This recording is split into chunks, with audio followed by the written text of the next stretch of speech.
my experts now decided it's time for specialities,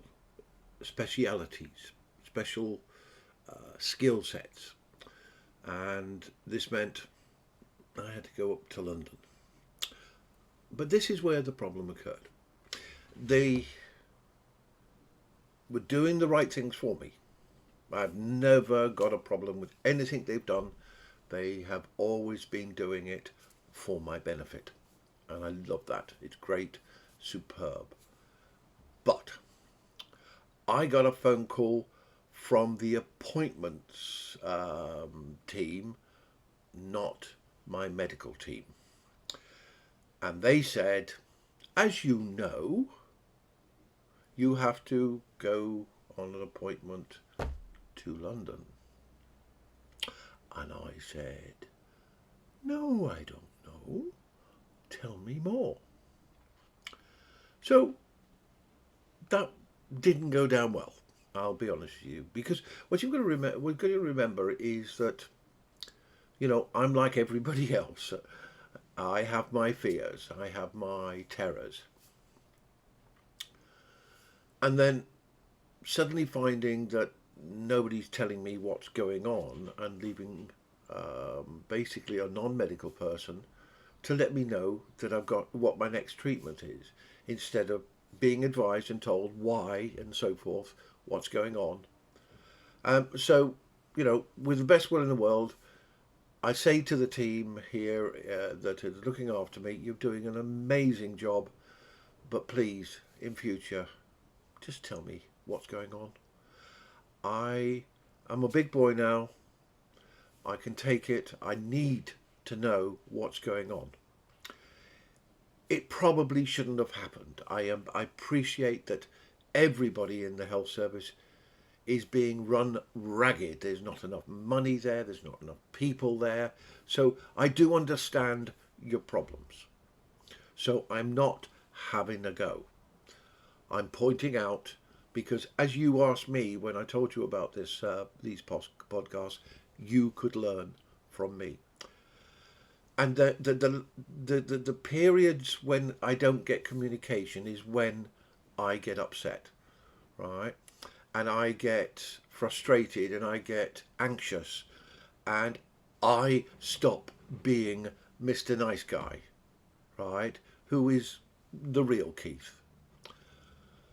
But when he gets pissed off, when he gets ignored, Uncle Keith is not Mr. Nice Guy. And I'm sure that's the same for very many people. So I apologise to any of the members of staff that I may have snapped at. I apologise. It is not who I am. But at the same time, the trigger for it was because I hadn't been kept informed as to what was going on until an appointment setter got hold of me.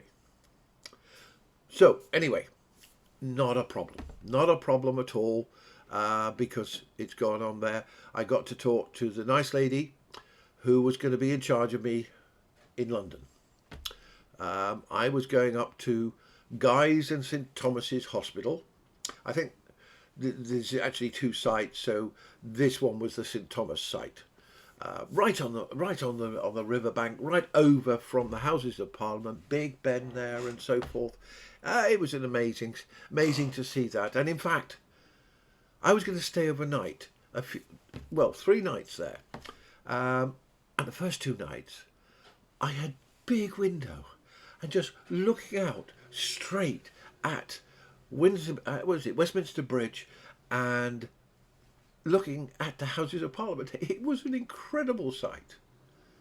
You know, you'd pay a fortune to get sleeping accommodation with that view. Okay, I got to see what was going on. People taking. There was somebody who just got married and taking photographs down in the garden below me. I tell you, it was an amazing experience. But I wasn't there for that. I wasn't going there for that. This was the next stage. I was going to have another sort of scan, and then an investigation. And then I had, in between those, I had a free day. And to be honest, I hated that free day because I was bored, right? I wanted things happening, right? I didn't have my computer with me. I had a tablet, I had my phone and so forth, so that I could keep in touch with the world and could do this and do that. But all my work is on this machine, which is my desktop. It has my book. It has all of the creating tools that I use. So whilst I was away, I had to download some new tools, and so I produced a few images with text on them that were produced on my phone. And so, needs must, as they say. But that's not a problem. That's my challenge, right? I mean, with the best will in the world, where I don't even know where I put the phone. Oh, it's in my pocket. That's why. This is too small for me. I've got big fingers. Look. And I haven't been brought up to be able to go like this. No.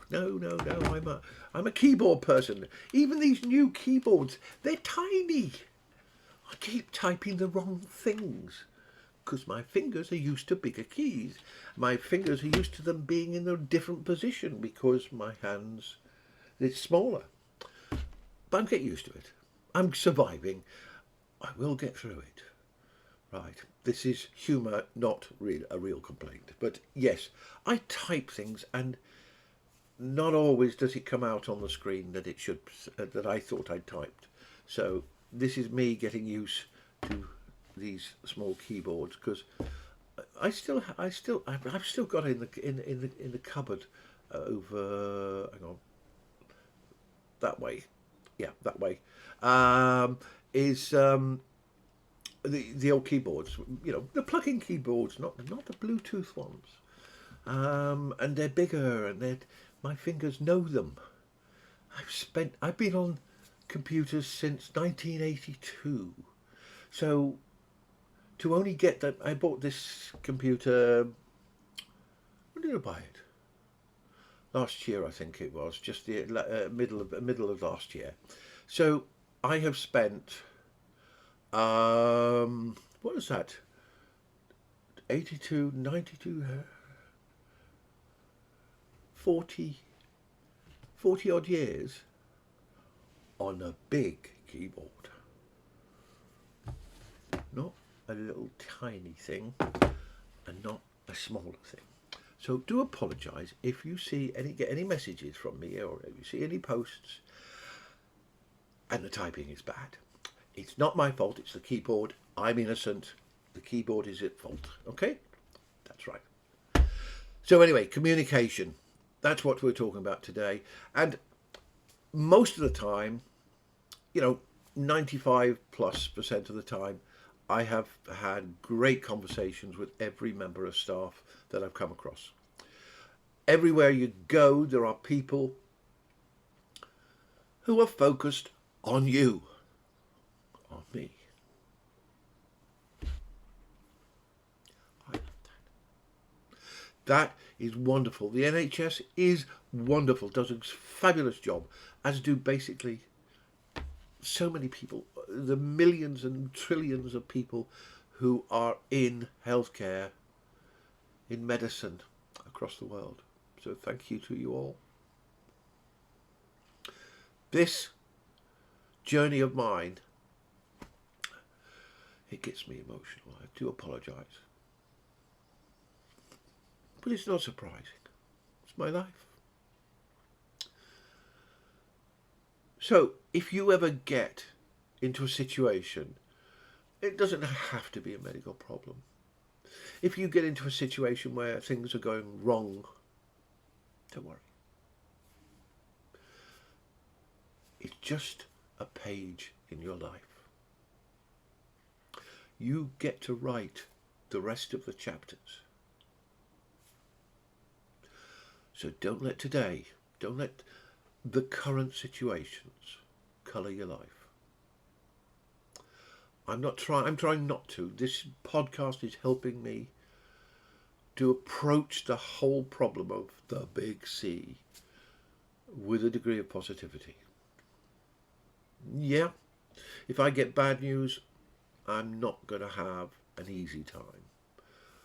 But because you're here listening to me, it's going to be easier, but not easy. So thank you for listening. Thank you, NHS, for all the work that you've done. You've done an amazing job, and I look forward to you doing even more. So thank you very much. See you soon. And I'll talk to you, doctors. Well, it's now 2 days' time. Thank you.